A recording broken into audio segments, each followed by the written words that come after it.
All right, hello everybody. Matt over here, the angry Democrat, the angry Ohioan, with another live interview for a a state house candidate. This is Cheryl CP Perez for House District 19. She is in a three-way Democratic primary, and she is coming over here to talk to us about what she's going to do in the state house. Welcome, Cheryl. How you doing? Good. How are you, Matt? Thank you so much for having me. I'm excited. I love your podcast. Oh, well, that is so kind of you. Thank you It's very true. much. I I've become appreciate a you. bitter good Okay. addict. I like to binge, and I've been binging. I love that. I love that. Well, we cover all things Northeast Ohio, so at least we're going to get the scoops on what's happening over here, and that's what we're doing here. Is we're trying to give everybody the scoops of what's happening in House District 19. And just a disclaimer for everybody, or tell everybody, if you're watching live, we have about 20 people watching already. Feel free to put any comments or questions into the chat. All these questions that we're going to be asking Cheryl today, besides obvious questions that I have because she's answering questions or her bio, are questions from constituents. And so they were all put in a document that I shared with Cheryl before this podcast. So she had time to look them over and review. So we're going to be going off of that. And again, please feel free to follow me on The Angry Democrat or The Angry Ohioan so you can see when this article comes out. Cheryl, let's get into this. Tell us a little bit about yourself, and then we'll go from there. Absolutely. Well, I obviously, you've mentioned my name. I'm Cheryl Perez, and I'm running for state rep in House District 19. I'm a small business owner. I'm a mom of six. I'm a caregiver to my 80-year-old mother. And honestly, I'm someone who's just spent more than 25 years helping organizations fix kind of what's broken.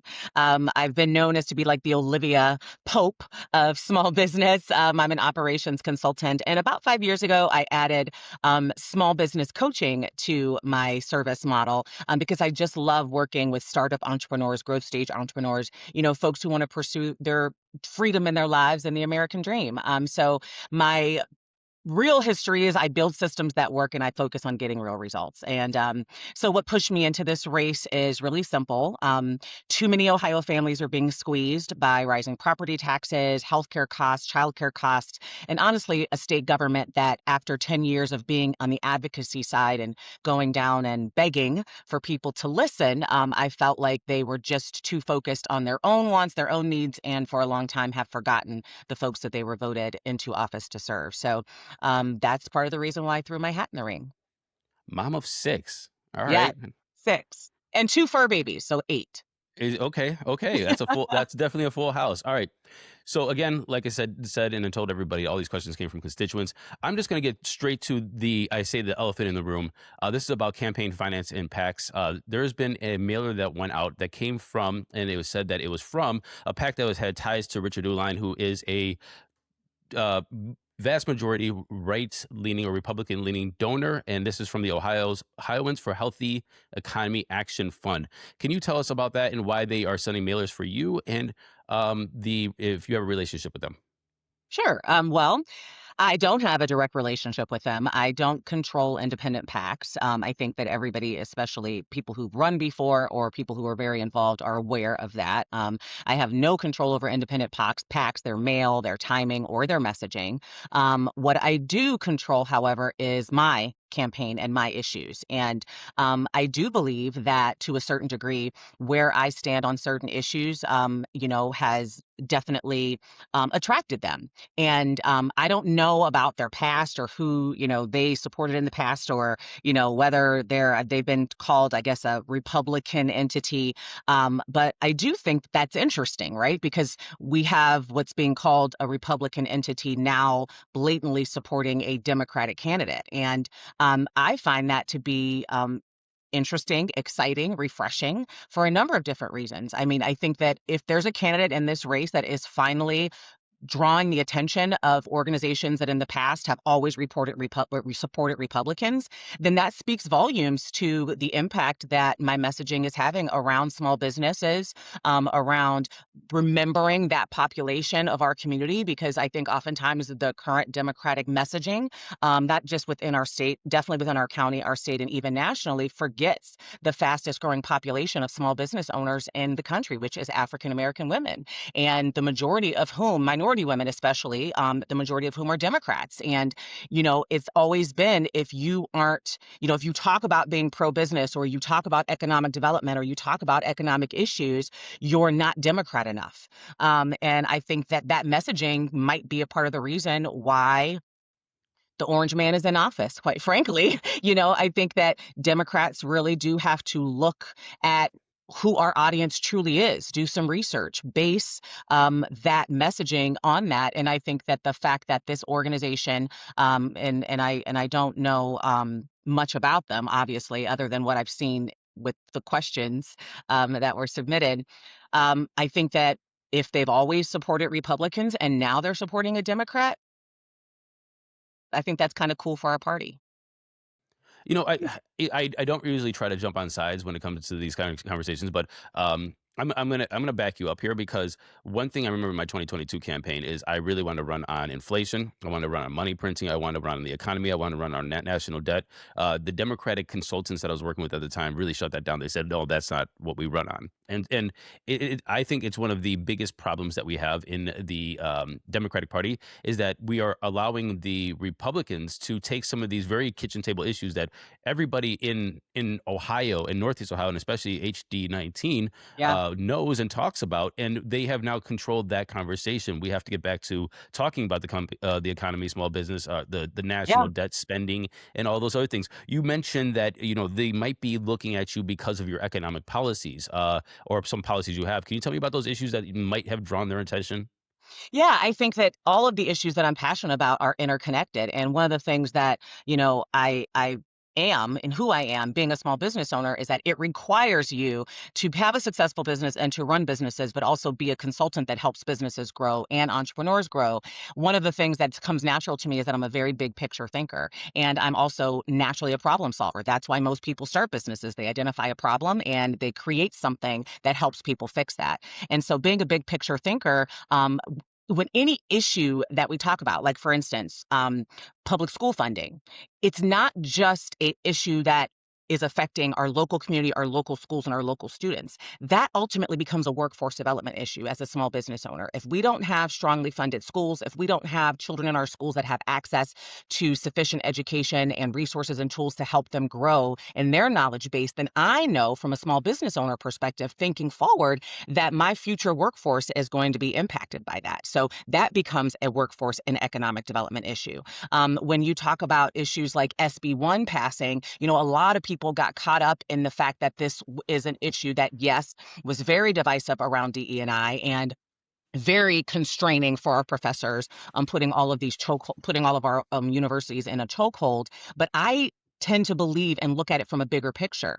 When we are creating these types of divisive policies in Ohio, we are really impacting that brain drain that we have talked about before and that we see continually happening. And when we begin to push our students out of Ohio, that becomes a workforce development and economic development issue. Those are our future leaders. Those are our doctors and our nurses. And right now we have a huge shortage in those areas. So I tend to look at every single thing that I'm passionate about: school funding, property taxes, workforce development, um, all of those things as all being intertwined, all impacting each other, all impacting families and small businesses. And the fact that small businesses are the largest employers in the country, all the families that those small businesses serve. And then ultimately, they all become economic development issues. If we don't get it together and start building policies that impact those things, then our future economic development in our state is going to be hampered.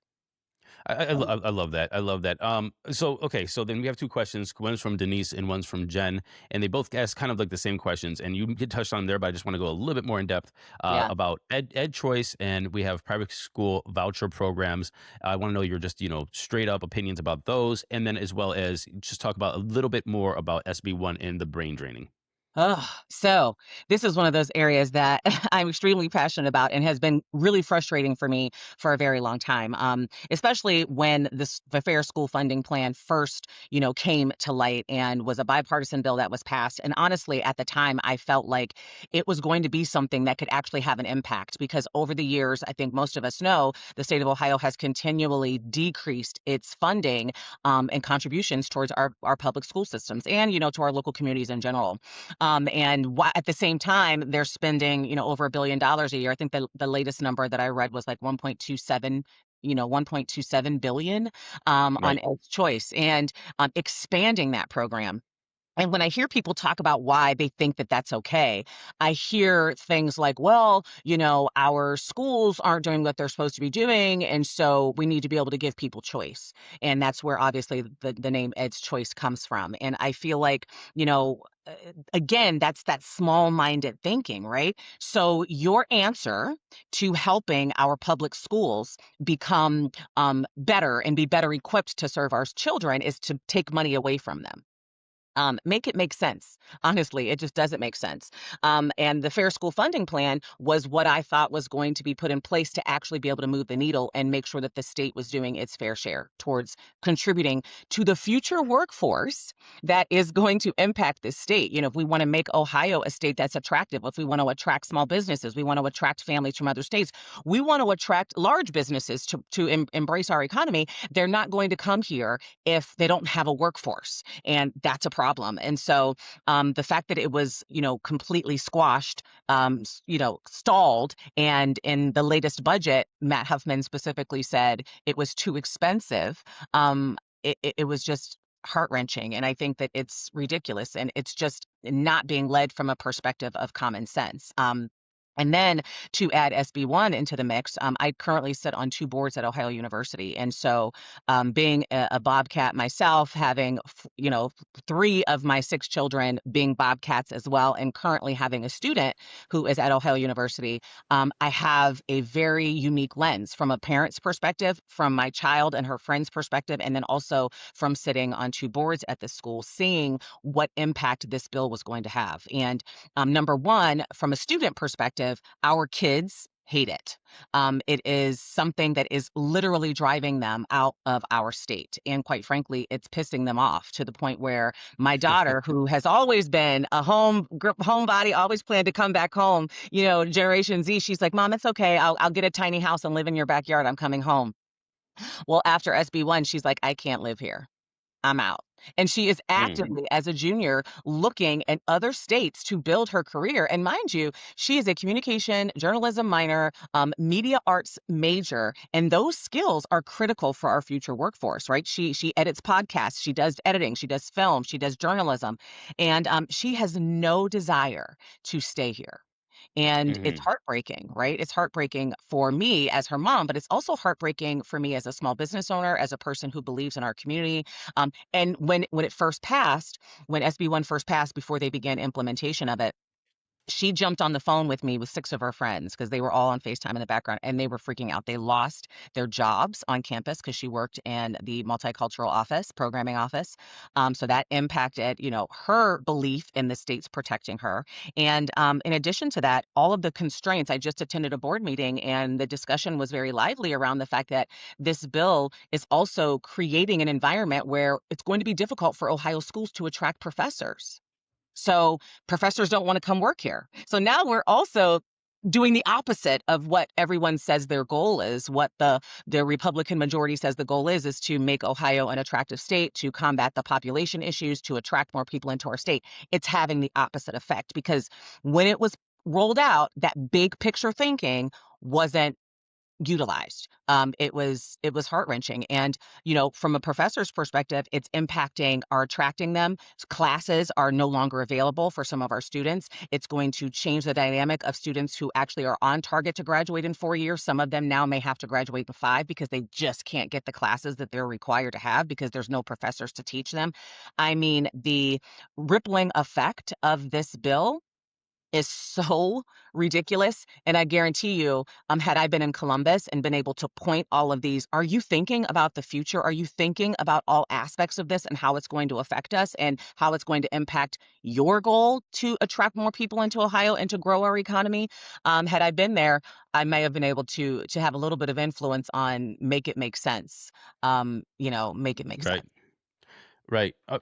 Thank you for that. So they, part of that and part of fair funding of schools is fair taxation as well, and so a lot of that taxation, a lot of the burden has started coming down to the middle class, to the people, to their property taxes, to their the state income taxes, Yep. and of course you see over and over again the executives or the executors of local taxation just keep on adding a little bit here or extending taxes here or a little, extend this sales tax or this sin tax or this whatever over and over again, and just keep on trying to extract more. Yeah. First of all, so a question came in from Richard and said, most Americans say that their taxes are too high. Can you please tell us about how you feel about and try to square that circle of fair funding for schools and people's personal income taxes, property taxes, and as a business owner, a small business owner, that Ugh. a lot of people are saying that you have high taxes for a small business and it's disproportionate, but then you have abatements for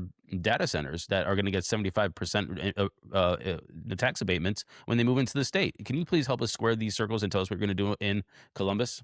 Yeah, absolutely.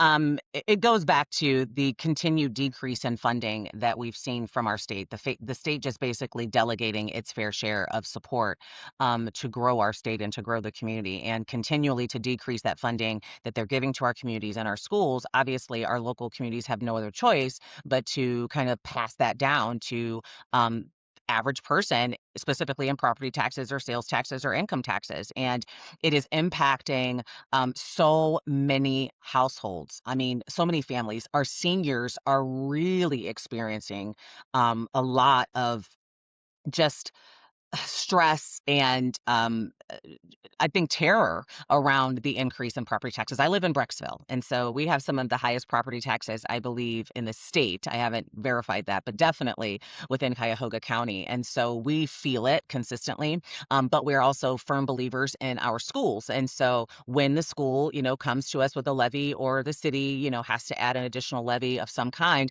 we're going to support it because we want to make sure that our community is growing. But that they only have to do that. It's not their fault. They only have to do that because the state keeps passing the buck, I would say. And I think that around the fact that small business owners, I mean, we have such a complicated taxation system, especially in Northeast Ohio, Cuyahoga County. You've got city, you've got county, you've got RETA, you've got state, you've got all of these things.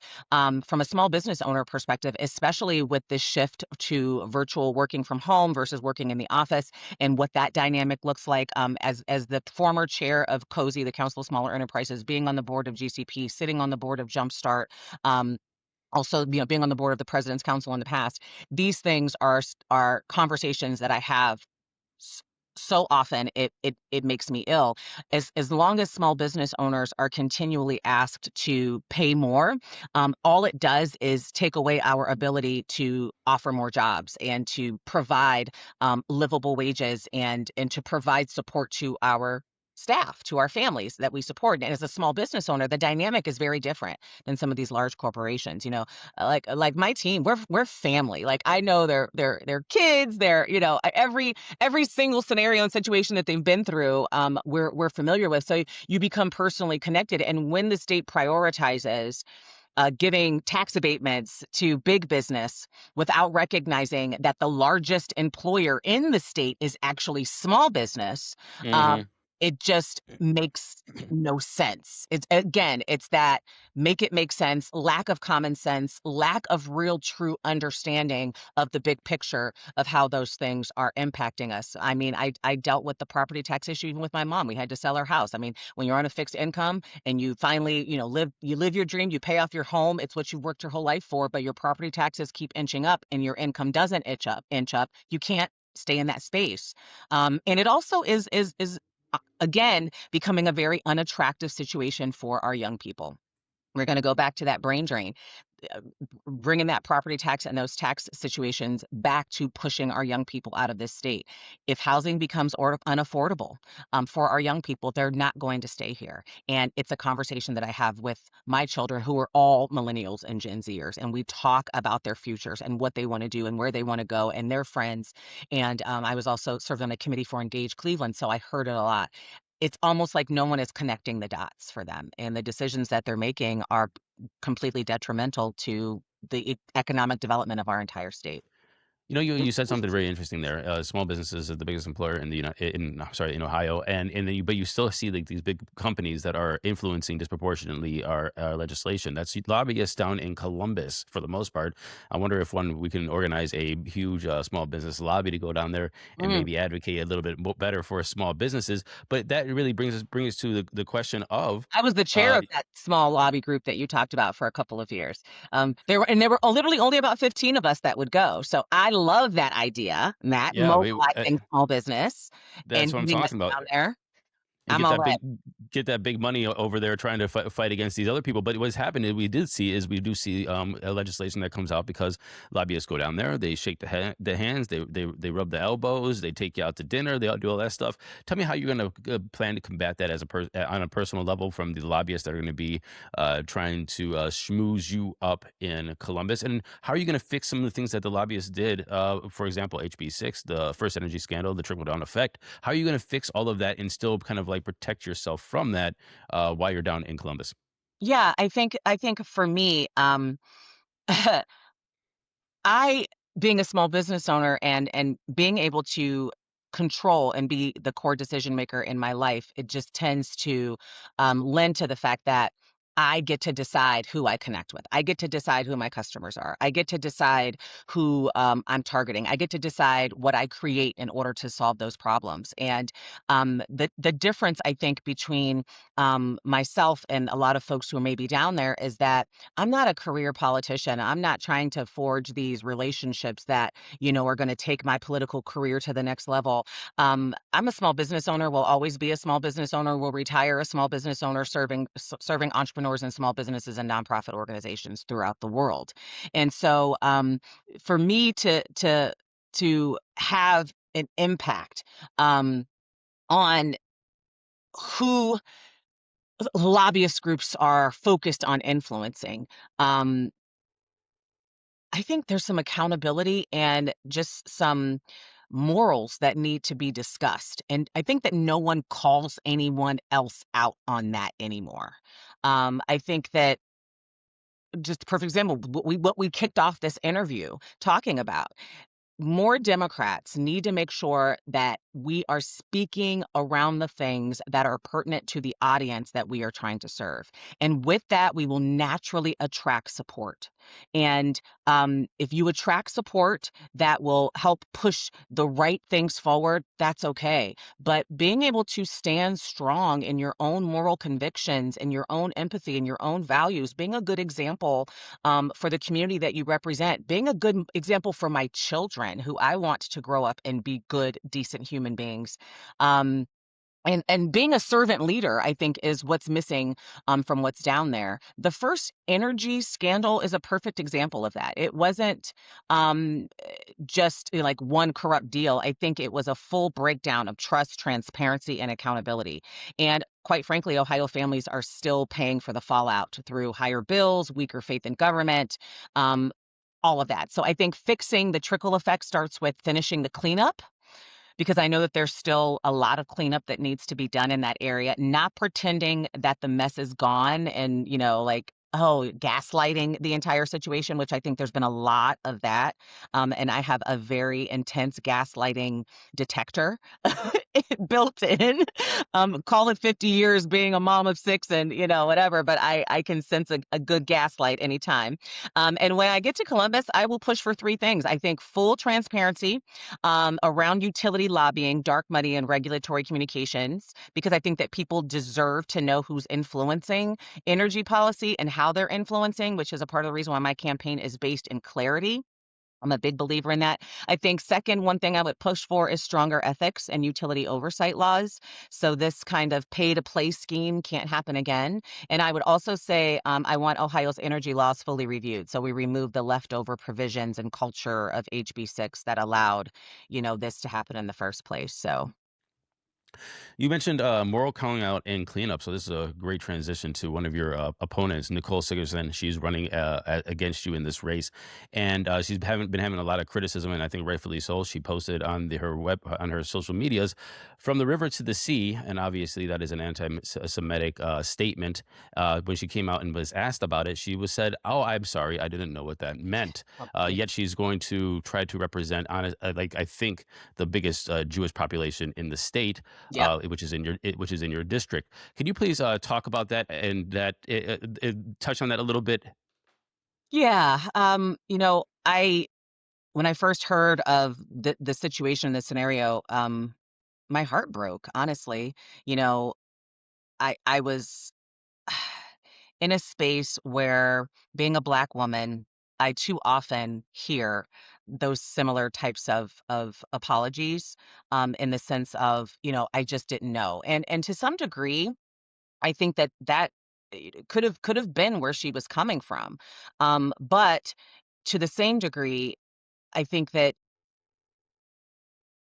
that's not okay to have that as an excuse, right? It is your job to know. And I think that being conscious of things that can be said that can hurt an entire population of people, that can be completely ignorant to their experiences, is a part of what the problem is that we're specifically seeing in our current climate, with MAGA, and I don't know what other terms to put it. I think that it's become something that people can use to dismiss their own knowledge base. And I think that, I've met Nicole. I think she's sweet, a very sweet girl. And I think that her heart is very much so passionate about, those issues. And, but I also think that it's not a good fit. That you put things out into the world that you haven't done you take a stance on something that is impacting multiple communities, and you haven't done enough research, or you haven't done enough introspection to recognize that taking a stance, what that could mean to both of those populations. And I think it's unfortunate that she posted that. I think that it's sad, and I think that there's no excuse for that type of, you know, blatant ignorance towards an entire population of people who, have experienced such atrocities. Um, I'm a part of a population of people, multiple populations of people that have experienced those things. I'm African American, I'm a woman, and, it's never okay to make someone feel that way, but to also just in response say, I just didn't know. Like, Can I got to ask you this? Your last name is Perez. Do you have a Hispanic American or some kind of Latino? that's a good question. I get that question all the time. First, my daughter did the 23 and Me or something. We got it for her one year for her birthday, and she found out all kinds of stuff. So I'm definitely got all kinds of stuff in there. But Perez is my maiden name is Cooper, and Okay. so my husband's last name is Perez, and his family lineage goes back to Cuba. So yes, there, but biologically for me, no, but yes, by definite extension, and then obviously, um, So the reason why I'm asking is because I kind of want to piggyback because you said that there is multiple groups that have you when you're in a community and you're trying to represent a community, you have to understand a community, right? yes. Especially if you're not from that community, at least sit down and understand like what their just their day-to-day life and how that can reflect your representation in Columbus. And so you mentioned that you are an African American, you are also a woman, but also with the last name Perez and your husband with the lineage from Cuba. I would assume that there's a lot of other aspects that you're bringing into this conversation as well when it comes to we're talking about immigration, when we're talking about border walls, when we're talking about the starving Cuba of energy resources right now, when we're talking about Venezuela, and all those things. So how does that also come in and influence your perception that you're going to take to Columbus? Yeah, I think that, all of those things influence. I think I've said this before in another podcast that I was on.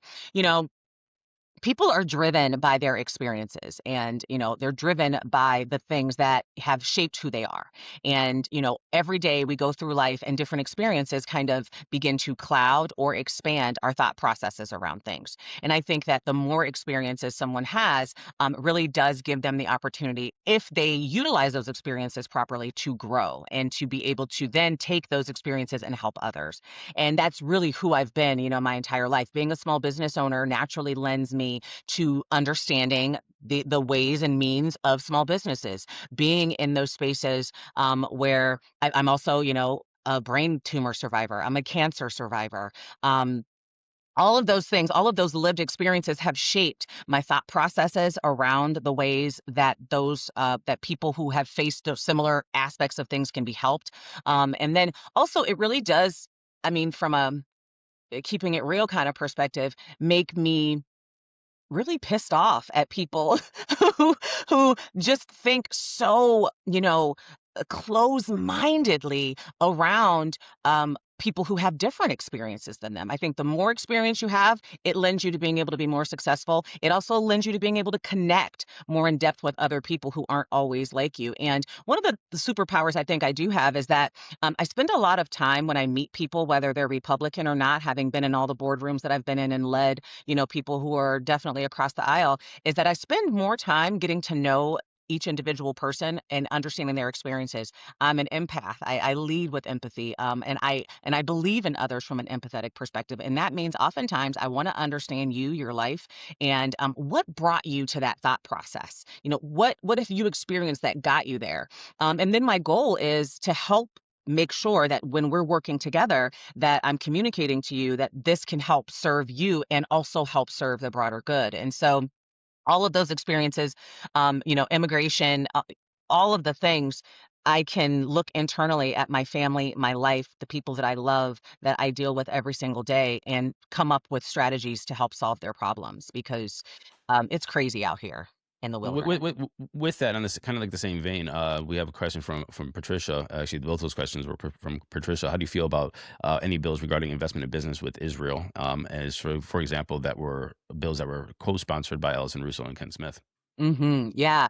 Um, you know, any legislation that I think can have a positive impact on small business, I think is going to be a good idea. In general, I support trade, I support research and innovation partnerships when they create real value for Ohio and they're transparent. People are being held accountable and consistent with our economic interests and values. I'm not opposed to partnerships with Israel at all. What I care about is whether the structure is clear, whether Ohio taxpayers know what they're getting, and whether the bill is about real economic collaboration rather than, political symbolism. So I would review the bill on its merits, including cost oversight, measurable outcomes for Ohio.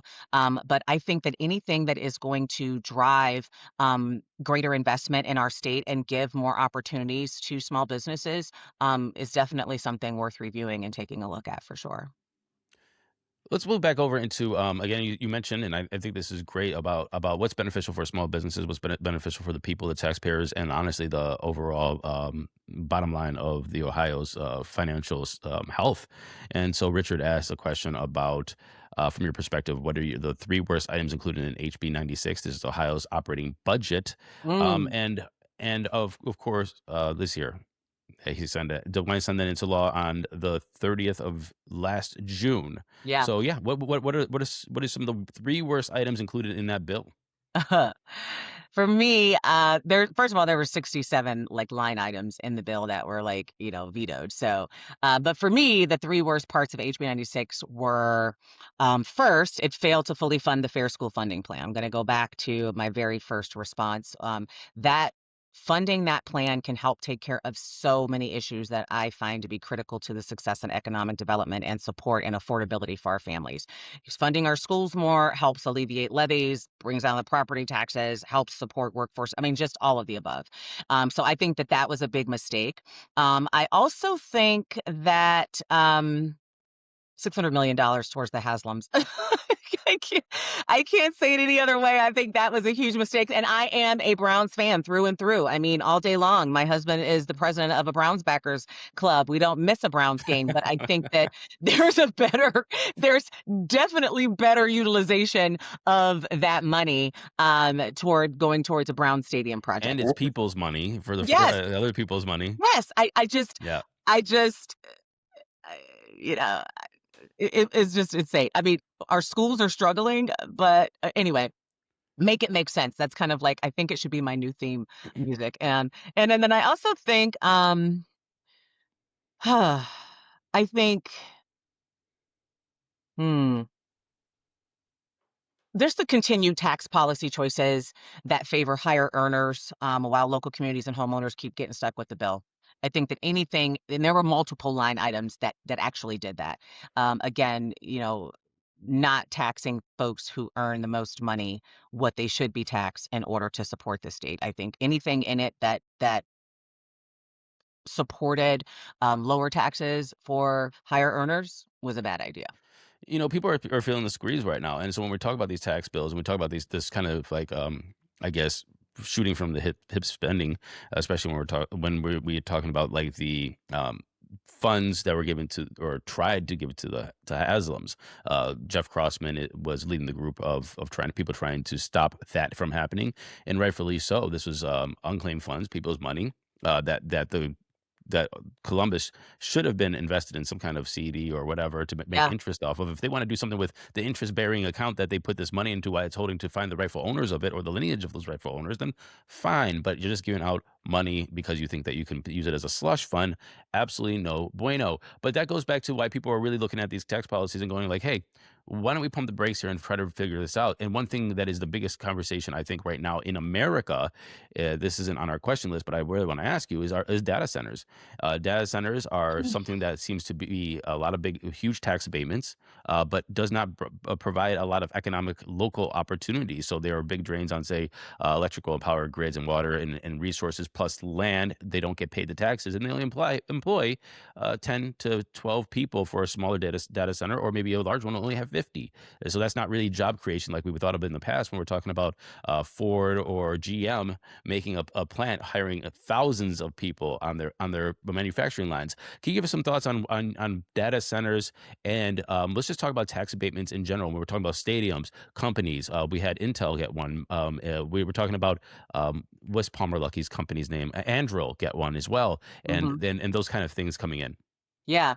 I mean, I think in general, from a tax abatement perspective, um, uh, in just looking at it from the big picture, I understand the idea. I understand the thought process behind it, right? If we offer tax abatements to attract larger business to Ohio, the idea behind it is that it is going to bring more jobs. It is going to help us grow our economy. It is going to, provide economic growth and development. And being a business owner, I get that idea.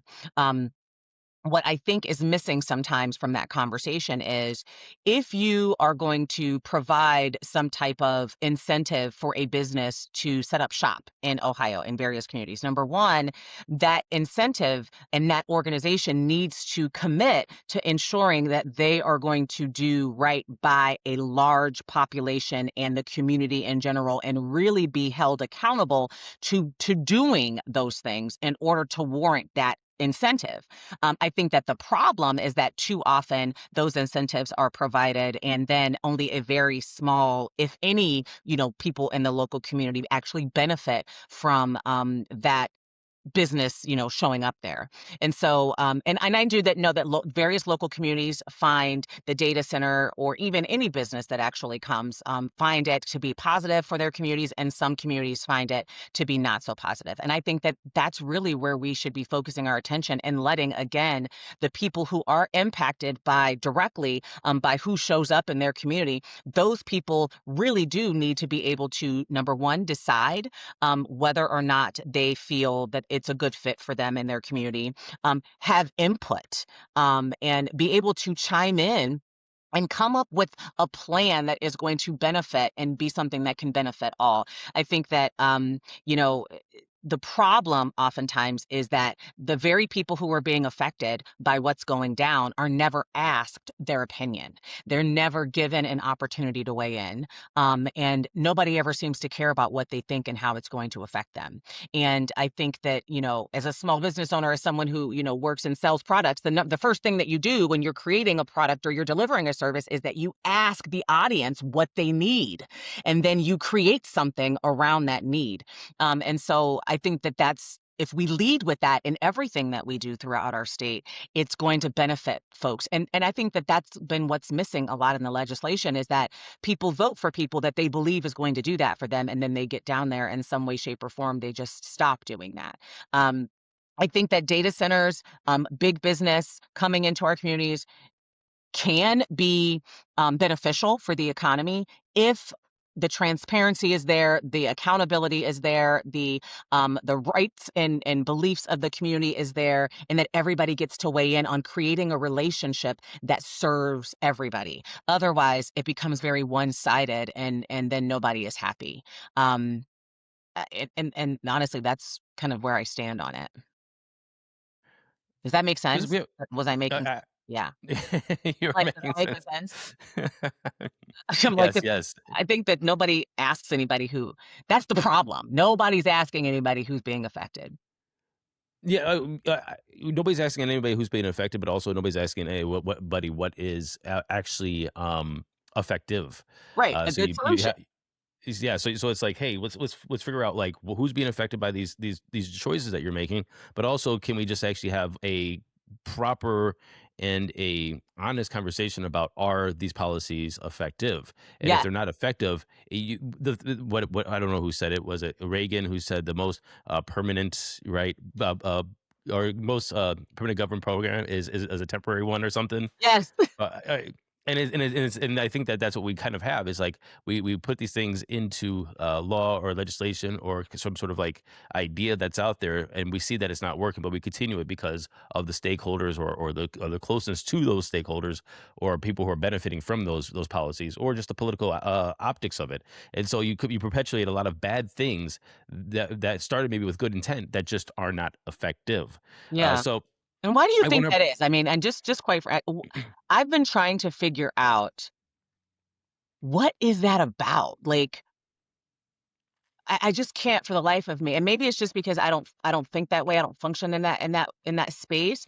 What is that about? Is it about power? I mean, I was having this conversation the other day with a girlfriend, and I'm like, "Is that about power? Is that about" and what really is the power? Like, what is it that you believe if you're a person that functions selfishly in a public office, what is that about?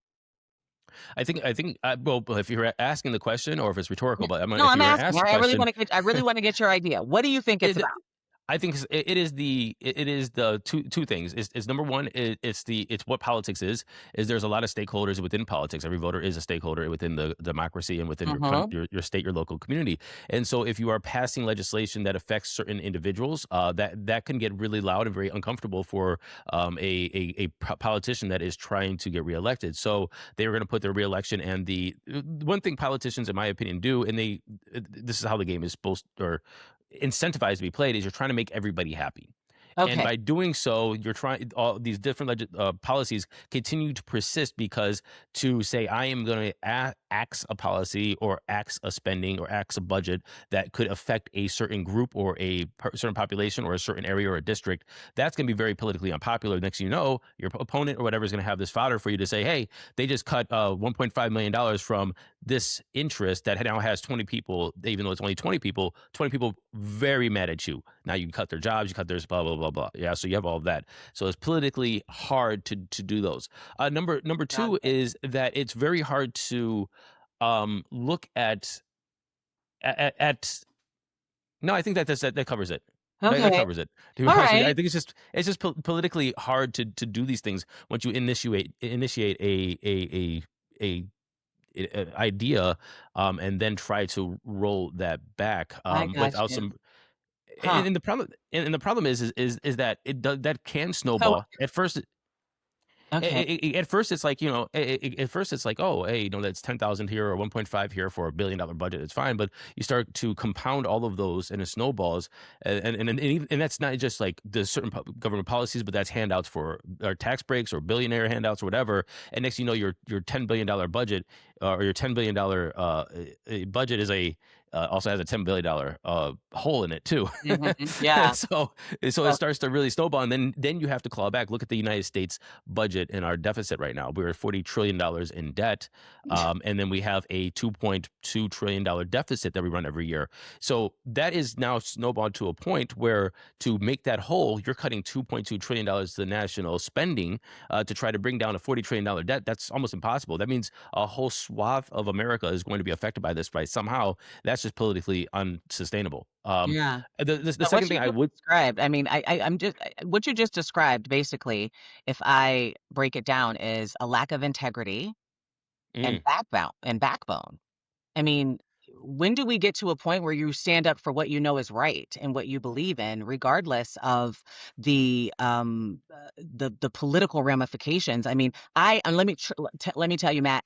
Through this entire process, there's one topic. I love learning. I'm an information person. I read books more than I watch TV, right? And so that's why I like to ask questions. That's why I ask, because I love to get lots of opinions and then, like, try to figure out where it's coming from. And one thing that I've learned throughout this entire process is that I had no idea how political politics was.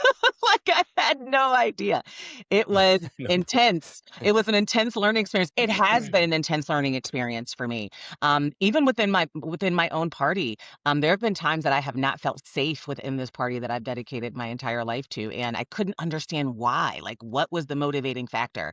And so, kind of what you I just do think described helped me a I bit. do think that I do think that there's the integrity aspect of it as well. I mean, that you have to go in there, but the incentives don't align for somebody who is an elected official to do that. Say like, hey, here is the bottom line of our budget or whatever, and then we have to balance it or we have to.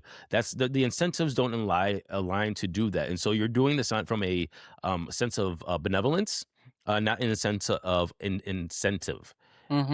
And if you're doing it from a sense of benevolence, then you have to get those benevolent people that are going to be there for 2 years and then leave, Hmm. because you're trying to fix a. So the long people who are there for a long time again tries to make everybody happy, and at the same time be friends with everybody, and then you're really friends to no one, Right. and I don't think it's incentivized the uh, to do the thing that everybody's trying to do is create a very stable, prosperous place to live that is utilizing people's taxpayer dollars as efficiently as possible. Hmm. But this is not a Matt Deemer podcast. This is a Cheryl Sorry. Perez Yeah, I just podcast. go ahead. I love your Um, opinion on it though, yeah. but I appreciate you. Okay, so we're getting down to around the 1 hour mark, and I want to just do a fire. What is a lightning round? There it is. A Yeah, lightning round on these last three questions. Okay, okay. and so let's just start with social services. This is from Pat. Pat says, "What do you think about Husted's comments about the poor using SNAP are ignorant concerning budgeting?" I mean, this is almost this is a no brainer, but okay. What? What, say that again?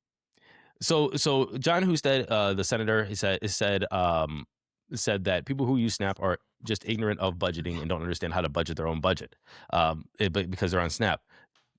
I I Obviously, if you're I mean, yeah, I mean, what that's ridiculous. That's if we're doing fire round, my quickest response is shut up. That's ridiculous. That's ignorant. I think that that kind of framing is deeply out of touch, and people who are struggling are not struggling because they don't understand budgeting. They're struggling because wages haven't kept up.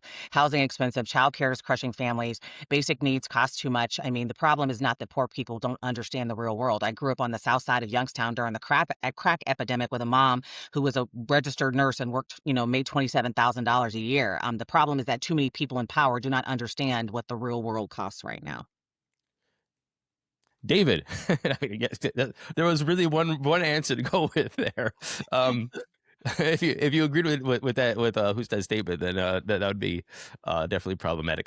David said, "So suppose you get to pass one bill while you're down in Columbus, just one. Mm. They say you could do whatever you want. What would that bill be and why?" Ooh. That's a fun one, ain't it? That is a fun one. I think when I saw that, I was like, dang, I don't think I ever came to a conclusion of one. Trying to think of one that I think would cross all of the issues that I think could really help our community. And I would probably say it's just an update of the Fair School Funding Plan. I think honestly that if we could really get that implemented and executed, it is going to help solve so many of those over this. It is at its core a way to make sure that the state continues to share in the costs that our communities need. And I think that when that happens, we will see decreases in unnecessary levies. We'll look at different tax changes that local communities can make. We'll see the impact on our educational system and our children having access. I think if there was just one, and although it's a toss up, I would say update, push that through, and make it be. Last question. Last question is from Patricia. And Patricia asks, "What advantages or disadvantages do you see of putting an Ohio City into receivership?" Yeah, that was an interesting question when it first came up for me, and I thought, um, it's not. I thought you were going to ask me the other one, but I think that in Oh, some what other one was that? there was one that you sent me about the marijuana one, so we can still make sure you ask me that too. Oh, okay, okay. Yeah, we can get to that one. That Yeah, one's up yeah. there. I thought you were going to ask me the other one. But the receivership, component, um, I would say just quickly, uh, receivership can stabilize a crisis in the short term, but it's not a strategy for long-term growth.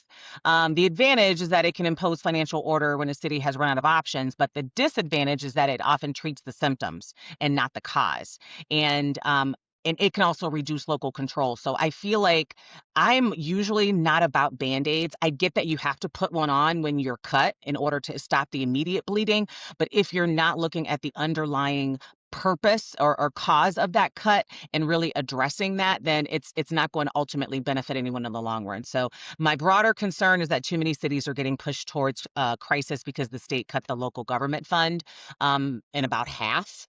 And so I think that it would be better to, make sure that we are pushing that responsibility back onto the state, because communities have been operating with about $1 billion less per year, adjusted for inflation, than they have since like 2011. And so I think it can be a short-term fix, but in the long term, we just need to be focused on that local government fund. And finally, we'll talk about the marijuana one. Yes, that's a good one.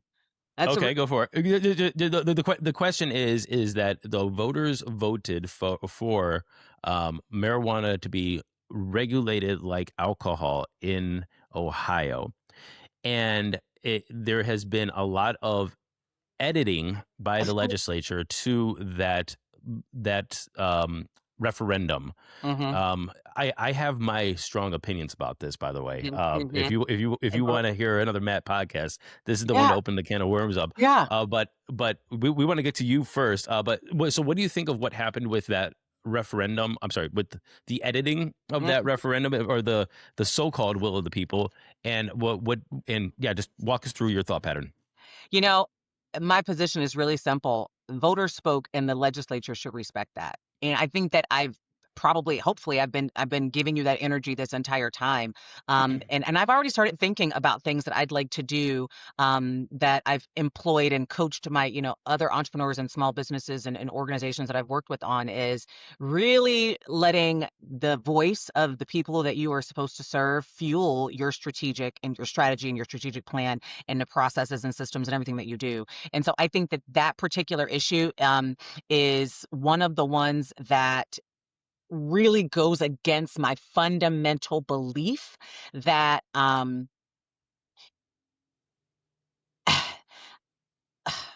fundamental belief that if the voter said something and you were voted to, um, be in office to represent what they've said, that you have to respect that.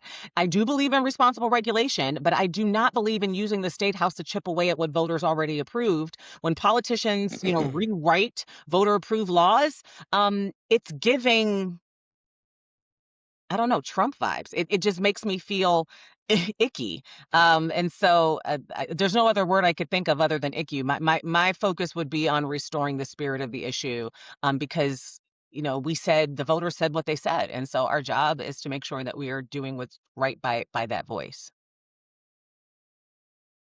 Yeah. Okay. Um, I'll open up my podcast. Yeah. Tell me. Okay. So here's my frustration with that is that we passed this referendum. I think that the referendum was rushed through. I think that it was What? a constitutional amendment, and so I think that anybody who is really upset about the referendum not focusing on the will of the people was like.